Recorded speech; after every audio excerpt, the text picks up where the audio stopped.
AP fibre net రచ్చ మామూలు లేదు, తారాస్థాయికి వెళ్ళిపోయింది. ఇటీవల కాలంలోనే ప్రెస్ మీట్ పెట్టి ముగ్గురు ఐఏఎస్ అధికారుల మీద ఆరోపణలు చేసినటువంటి జీవీ రెడ్డి గారు ఫైబర్ నెట్ కార్పొరేషన్ పదవితో పాటు తెలుగుదేశం పార్టీ ప్రాథమిక సభ్యత్వం, అదేవిధంగా అధికార ప్రతినిధి పదవికి రాజీనామా చేసి ఒక సంచలనం సృష్టించినాడు. తెలుగుదేశం పార్టీ సొంత క్యాడరే షాక్ అయ్యేలా ఆయన డెసిషన్ కూడా తీసుకున్నాడు. తెలుగుదేశం పార్టీ క్యాడర్ అంతా కూడా గగ్గోలు పెడుతున్నారు.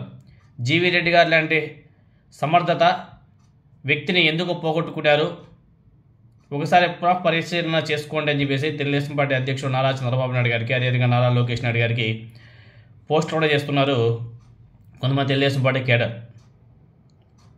అదేవిధంగా ఇప్పుడు జీవీ రెడ్డి రాజీనామా పూర్తిగా వ్యక్తిగతం అని చెప్పేసి ప్రకటించినప్పటికీ ఇందులో లోగుట్టు చాలా ఉందని చెప్పేసి తెలుస్తుంది. ఆయన రాజీనామా వెనుక అనేక కారణాలు ఉన్నాయని చెప్పేసి కూడా చాలా స్పష్టంగా తెలుస్తుంది. అంటే పర్సనల్ ప్రాబ్లమ్స్ కాదు, వ్యక్తిగత కారణాలు కావు, పొలిటికల్ కారణాలు. చాలా ప్రెజర్స్, అవమానాలు, అనుమానాలు, వీటన్నిటిని తట్టుకోలేక జీవీ రెడ్డి ఈ రాజకీయాలు వద్దు, ఈ పాడు వద్దు, మనకి సైలెంట్గా ఉండిపోదామని చెప్పేసి అన్నిటికీ రాజీనామా చేసి దొబ్బేశాడు. జీవీ రెడ్డి ఆరోపణలు చేసిన వారిలో ఒకరైనటువంటి ఐఏఎస్ అధికారి దినేష్ కుమార్ మీద కూటమి ప్రభుత్వం ఈరోజు చర్యలు తీసుకున్నట్టుగా ఉంది. ఆయన మీద బదిలీ చేస్తూ ఉత్తర్వులు కూడా జారీ చేసింది. చైర్మన్ రాజీనామా చేసిన వెంటనే దినేష్ కుమార్ మీద బదిలీ వేటు వేసింది కూటమి ప్రభుత్వం. ఏం లాభం? ఫైబర్ నెట్తో పాటు RTGS, AP gas infra corporation, drone corporation బాధ్యతల నుంచి కూడా ఆ దినేష్ కుమార్ గారిని ప్రభుత్వం తప్పించింది. అతన్ని జీఏడీలో రిపోర్ట్ చేయాలని చెప్పేసి ఆ ఉత్తర్వులో కూడా చాలా స్పష్టంగా కూటమి ప్రభుత్వం మెన్షన్ చేయడం కూడా జరిగింది. అంటే ఆల్రెడీ జరగాల్సినటువంటి డ్యామేజ్ మొత్తం కూడా జరిగిపోయింది. ఈ డ్యామేజ్ని కంట్రోల్ చేయడం ఎలా అంటే ఏదో ఒక ఐఏఎస్ ఆఫీసర్ని బదిలీ చేయాలి, ట్రాన్స్ఫర్ చేయాలా, పంపించేయాలా, ఏదో ఒకటి చేయాలా.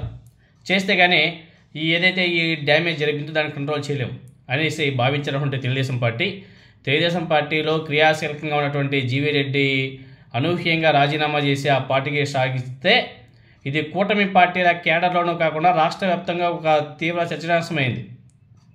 ఆ డ్యామేజ్ని కంట్రోల్ కోసం fibre net MD Dinesh Kumar గారిని బదిలీ చేసినట్టుగా తెలుస్తుంది. అంతే కదా, ఎందుకంటే నారా చంద్రబాబు నాయుడు గారికి ఇది కొత్త ఏం కాదు.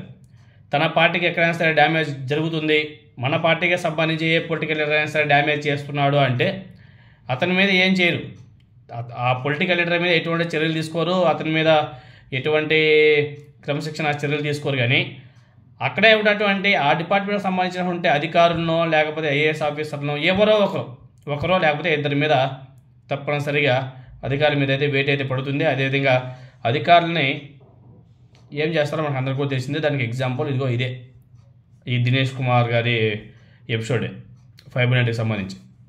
ఇలా ఇప్పుడు ఆ జీవీ రెడ్డి గారు వెళ్ళిపోయిన తర్వాత ఈ ఐఏఎస్ ఆఫీసర్ని సస్పెండ్ చేసి ఏ లాభం, మధ్యలో ట్రాన్స్ఫర్ చేయడం వల్ల ఏం లాభం వచ్చింది ఏమో. మరి నారా చంద్రబాబు నాయుడు గారి, నారా లోకేష్ నాయుడు గారి రాజకీయాలు ఏమిటో ఆ సొంత కేడర్కే అర్థం కాలేదు, మనకేం అర్థమవుతాయి?